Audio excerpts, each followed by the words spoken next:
Balik po tayo sa mga balita. Marami umanong kandidato ang hindi sumusunod sa kanilang obligasyon para baklasin ang kanilang mga nagamit na mga campaign materials. Yan ang nakita at naobserbahan ng ginawang inspeksyon ng Commission on Elections sa COMELEC. Katunayan, umabot na sa 64.5 tons toneladang campaign materials na tulad ng mga posters at tarpaulin ang kanilang mga nakolekta. Vic Sumintak sa balita. Umabot sa 64.5 na tonelada ng binaklas na campaign materials na kinabibilangan ng mga posters at tarpaulin na binaklas sa National Capital Region o NCR ang nakaimbak sa Payatas Controlled Disposal Facility sa Barangay Payatas, Quezon City. Sinabi ni Commission on Elections o COMELEC Chairman George Garcia na nakakalungkot isipin na sa kabila ng kautusan ng poll body na 5 araw pagkatapos ng eleksyon ay kailangang baklasin ng mga kandidato na nalo o natalo ang kanilang maikinabit na campaign materials. Subalit ang task force baklas ng COMELEC katulong ang mga local government units o LGUs ang gumawa nito. Ayon kay Garcia, maraming mga kandidato ang hindi sumunod sa resolusyon ng COMELEC nang dapat gamitin ng mga campaign materials ay mga biodegradable, subalit halos 100% na mga binaklas na campaign materials ay mga non-biodegradable na nagtataglay na mga toxic materials na nakakasama sa kalusugan at kalikasan.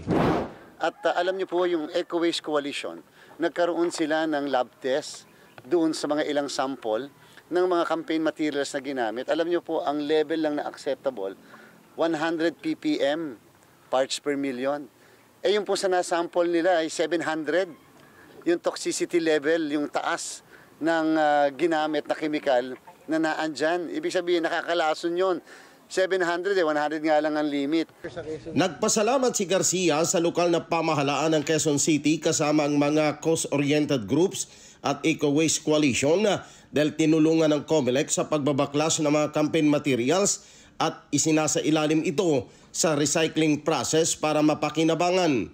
Inihayag ni Garcia na dapat mabago ang mindsetting ng mga kandidato at sumunod sa kautusan ng COMELEC dahil ito ay paglabag sa batas sa ilalim ng Republic Act 9006 o Fair Election Practices Act at mayroon ng kulang-kulang 100 na mga kandidato na lumabag ang nasampahan ng kaso. Dahil po sinabi po natin, kung yan ay libre, di dapat ilagay yun na meron donation, yung mismong social media influencer.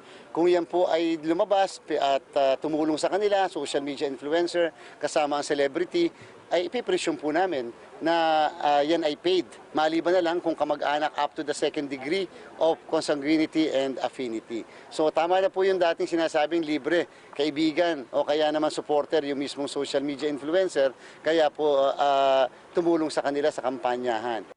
Sinabi naman ni Richard Santuili, head ng Department of Sanitation ng Quezon City, na nalinis na ng pamahalang lokal ng lungsod ang mga ginamit na campaign materials at ito ay inimbak sa Payatas Controlled Disposal Facility. Yung iba po yung mabuo pa na nasa balag pa ng mga kawayan, yun po yung tine-turn over natin sa ating iba-ibang opisina at mga partner organizations para po makakagawa ng mga programa kagaya ng mga eco bags at saka ng mga bayong na ginagawa. Yun po ang pinapangunahan ng aking kasama, si Ms. Monayap. Yung iba naman pong mga punit-punit na at talagang hindi na rin magagamit, unfortunately, yun po ay didiretso na sa landfill natin na pinagtatapunan kasi po dagdag basura na po siya talaga. Niliwanag ni Mona Yap, head ng Small Business Cooperative and Promotion Office ng Quezon City, na ang mga binaklas na campaign materials ay isa sa ilalim sa recycling process. Ayon kay Yap, ginagawa itong bag na maaaring gamitin sa pamamalengke o kaya ay lalagyan ng mga giveaway sa mga okasyon. Inihayag ni Yap na ang mga recycled bags na kanilang ginagawa ay nagkakahalaga ng 399 hanggang 499 pesos sa ordinaryong disenyo at ang special edition ng bag ay nagkakahalaga ng 800 pesos. Meron din po kaming mga sariling mga initiatives dito sa Quezon City sa pag-upcycle po ng mga tarps at gumagawa na din po yung iba't ibang mga communities po namin na mga tarpaulin tote bags. So ito po ay ginagamit pang palengke or pang laundry, pang grocery, etc. Idinagdag pa ni COMELEC Chairman George Garcia na patuloy na nagpapaalalang poll body sa mga politiko, lalo na't idadao sa December 1 ang sangguniang kabataan at barangay elections na sumunod sa tamang paggamit ng campaign materials para lalong maayos ang eleksyon sa bansa. Vic Samintak para sa Mata ng Agila, matatag, matapang, matapat.